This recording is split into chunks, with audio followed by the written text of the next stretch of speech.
दोस्तों, जैसा तमाम लोगों को पता है, आज दोनों हाउसेस में, लोकसभा और राज्यसभा में, दोनों हाउसेस में अपोजिशन के तमाम पार्टीज, 17-18 पार्टीज राज्यसभा और लोकसभा में आज जेपीसी के मुद्दे पे, राहुल गांधी जी के डिस्क्वालिफिकेशन वाले मुद्दे पे दोनों जगह आवाज उठाई। लोकतंत्र की जिस तरह से हत्या की गई उसके ऊपर आवाज उठाई और दोनों जगह हाउस अडजन हुआ है 2 बजे तक। और सारे पॉलिटिकल पार्टीज के एमपीज, करीब 150-200 एमपीज यहाँ पे इकट्ठा होके काले कपड़े पहन के ब्लैक डेमोक्रेसी मनाते हुए, ब्लैक डे मनाते हुए सारे लोग पैदल मार्च, पहले गांधी प्रतिमा पे गए, वहां पे अपना प्रोटेस्ट रजिस्टर किए, फिर वहां से पैदल चल के यहाँ पे आए हैं। तमाम पार्टीज के लीडर्स, फ्लोर लीडर जो यहाँ मौजूद हैं, वो अपनी अपनी बात आपके सामने रखेंगे। शांति से आप तमाम लोग अपनी बात, लीडर्स की बात सुनिए। अगर कोई सवाल भी है तो सवाल भी हम लेंगे। पहले हम शुरुआत करेंगे इंडियन नेशनल कांग्रेस के प्रेसिडेंट और एलओपी श्री मल्लिकार्जुन खड़गे साहब अपनी बात रखेंगे। सभी पार्टी के वरिष्ठ नेतागण और मीडिया के मेरे दोस्तों और पार्लियामेंट के सभी सदस्यों मित्रों, पहला तो मैं सभी पार्टी के नेताओं को, जो हमारे फ्लोर लीडर्स हैं लोकसभा में, राज्यसभा में और इम्पोर्टेंट लीडर्स भी जो है, उनका मैं शुक्रिया अदा करता हूं, धन्यवाद देता हूं कि उन्होंने कल जोरदार तरीके से हमारा समर्थन किया। राहुल गांधी जी का जो डिफेमेशन केस में डिस्क्वालीफाई जो हमारे स्पीकर ने किया था, उसके बारे में डेमोक्रेसी की हालत देश में क्या है, किस ढंग से चल रही है, इसके लिए वो सभी पार्टी चिंतित है। और उन्होंने राहुल गांधी जी के इसके लिए सभी लोग ने डिफेंड करके और उनके बारे में अपनी बात जो बताई, इसलिए मैं उनको पुनः यहाँ पर धन्यवाद देना चाहता हूँ, उनका शुक्रिया अदा करना चाहता हूँ। भाइयों, दूसरी चीज ये है कि आज हम काले कपड़े के ड्रेस में क्यों आए, कि ये नहीं कि किसी को बताने के लिए नहीं, हम ये दिखाना चाहते हैं कि इस देश में डेमोक्रेसी को मोदी जी एक एक करके खत्म कर रहे हैं। एक तो पहले ऑटोनोमस बॉडीज को खत्म करते हुए आए, दूसरी तरह जो कानूनी तहत लोग चुनाव में जीत के आए, उनको डरा धमका के उन्होंने हर जगह अपनी सरकार बनाने में गए। तीसरी बात, जो लोग झुकते नहीं उनको झुकाने के लिए ईडी का इस्तेमाल, सीबीआई का इस्तेमाल उन्होंने किया और कर रहे हैं भी। और हर एक चीज को ऑथेंटिसिटी पूछते हैं पार्लियामेंट में और राज्यसभा में। और जो ऑथेंटिक तरीके से हमने ये कहा कि देखिए, ये जेपीसी का मामला है, सभी लोग डिमांड कर रहे हैं, जो व्यक्ति अदानी जिसकी संपत्ति पहले 3,000 करोड़ थी, उसके बाद उसकी संपत्ति 50,000 करोड़ बन गई, फिर उसके बाद उसकी संपत्ति 2 लाख करोड़ बन गई, लेकिन 2.5 साल में उसकी संपत्ति 12 लाख करोड़ बन गई। ये कैसा बना, इसके लिए राहुल गांधी जी ने पार्लियामेंट में चंद प्रश्न पूछे। पहला प्रश्न तो ये पूछा कि मोदी जी, अदानी के प्लान में आप आए थे, ये आपके और उनके रिश्ते क्या है। दूसरा प्रश्न इनका था कि जो अदानी इतना छोटा इंडस्ट्रियलिस्ट है, उसको इतना बड़ा आपने किया, इसका कारण क्या है।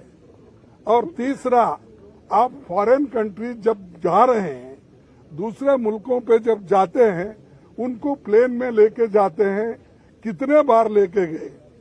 चौथा प्रश्न ये था कि आप जहां जहां जाते हो उसी वक्त वो भी वहां पर आके मिलते हैं, उसका कारण क्या है। और पांचवी बात यह है कि जब आप वहां पर जाते हैं, वहां के प्राइम मिनिस्टर्स, वहां के फॉरेन मिनिस्टर्स, वहां के कैपिटलिस्ट लोगों के साथ मिलवाते हो। ये क्या बात है? इन चीजों को आप उत्तर दे दो। और छोटे से समय पे एक आदमी इतना पैसा कमा सकता है, जब देश में 50% लोग अभी भी उनकी इनकम केवल गरीबी रेखा के नीचे है। लेकिन ऐसे बड़े लोगों का जो आज संपत्ति बढ़ रहा है, इतना फास्ट बढ़ रहा है, कोई पर कैपिटा इनकम दूसरों का उतना नहीं बढ़ रहा है। इसके लिए जो सवाल किए थे, उन सवालों का जवाब वो नहीं दे सके। और पूरे पार्टी के नेता लोग यहाँ पर जो जितने भी पार्टियां, हमारे 18 पार्टी आज आए हैं, एक भी पार्टी मिस नहीं हुआ। सभी मिलके यही मुद्दा पूछ रहे कि भाई आप ज्वाइंट पार्लियामेंट्री कमेटी बिठाओ, उसमें खुल के आएगा, सत्यता बाहर आएगी, रिकॉर्ड्स देखेंगे और रिकॉर्ड्स छानबीन करने के बाद जो चीज बाहर आएगी वो सबको मालूम होगा, ट्रांसपेरेंसी होगी। और आपको ये भी मालूम होगा कि हम जो ये डिमांड कर रहे हैं, ये डिमांड क्यों कर रहे हैं, ये भी लोगों को मालूम होगा। तो ये जो चीजें हैं, उनके फाइल भी जांच हो गई। और आप जेपीसी करने को क्यों डर रहे हो? आपका तो मेजॉरिटी है, 2/3 मेजॉरिटी है, बहुमत है। हम तो अल्पमत में हैं। और मेंबर्स जो बनेंगे ज्वाइंट पार्लियामेंट्री कमेटी के, वो तुम्हारे ज्यादा बनेंगे, बीजेपी के ज्यादा बनेंगे, या तुम्हारे दोस्तों को मिला के और ज्यादा हो जाएंगे। तो डर क्यों बात है? किस बात से डर रहे हो? इसका मतलब है कि दाल में कुछ काला है, इसीलिए वो डर रहे हैं। और जो लोग डरते हैं, कभी ना कभी मरते भी हैं। तो इसीलिए आज हम एकता दिखाने के लिए सभी लोग एक आए हैं।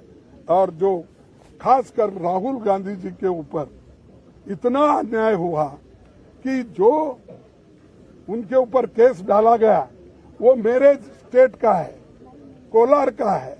और कोलार में जो उन्होंने चुनावी भाषण में बात की थी, उसको लेकर आप गुजरात में, सूरत में केस डालते हो। अरे, the offence occurred at Kolar in Karnataka, but you have registered the case in Surat, outside the jurisdiction, and Gujarat. क्यों? Because you wanted the favorable government. There is a Gujarat government, and you want to use the police. You want to use, I can't say judiciary, but you want to use for your purpose to defame Rahul Gandhi ji. That's why you people transferred the case there. Therefore, I am telling, ये कुछ सांठ गांठ दोनों की है। वो सांठ गांठ क्या है, ये बाहर आएगा। तो इसीलिए आज जो एक काला दिन है डेमोक्रेसी में, black day, such things never happened earlier. For small things, defamation case not exceeding 2 years, that sentence says, but not exceeding. Not exceeding means 2 साल 1 मिनट भी अगर हो गया, वो डिस्क्वालीफाई कर सकते हैं। 2 साल 1 दिन भी हो गया, आप कर सकते हैं। नॉट एक्सीडिंग मीन्स ये 2 साल तो नहीं हुए, लेकिन फिर भी ऐसा तरातुरी गड़बड़ी में हमारे गवर्नमेंट, बीजेपी की गवर्नमेंट, मोदी सरकार स्पीकर को बोल के मिनटों में, लाइटनिंग स्पीड में उनको डिस्क्वालीफाई कर दिया। क्योंकि वो पार्लियामेंट में नहीं बोलना, उनका मुंह बंद करना, अदानी के बारे में आवाज नहीं उठाना। और ये सारी चीजें कब हो गई कि जब अदानी के खिलाफ राहुल गांधी जब बोलने लगे, आवाज उठाने लगे, तब ये मोदी गवर्नमेंट डर गई। और दूसरी चीज, जो राहुल गांधी जी कन्याकुमारी से लेकर कश्मीर तक जो उन्होंने पादयात्रा की, और हमारे सभी लोग, लाखों लोग जुड़े उनके साथ। और जुड़ने के बाद उनको एक लगा कि ये बहुत बड़ा मुद्दा बनने वाला है और ये हमको बहुत बड़ा चैलेंजर है, ये समझ के उन्होंने राहुल गांधी को डिस्करेज करने के लिए, डराने के लिए वो काम किए हैं। हम ना डरेंगे, राहुल गांधी जी नहीं डरेंगे और अपोजिशन पार्टी को आप दबाने की कितनी भी कोशिश करेंगे, अपोजिशन पार्टी डरेगी नहीं, दबेगी नहीं, झुकेगी नहीं। तो ये हमारा इरादा है और इसको आगे भी हम चलाने के लिए कोशिश कर रहे हैं। सब लोग मिलकर भी हम एक आगे कैसा मुहिम करना, इसके लिए भी हम पूरी कोशिश करेंगे और फिर आपके पास आएंगे। आपको भी धन्यवाद, आप लोगों ने जो इस हमारे मुहिम को आपने सपोर्ट किया, इसलिए आपको धन्यवाद देते हुए हमारे लीडर्स को बात करने के लिए मैं अपना स्वागत आमंत्रण दूंगा।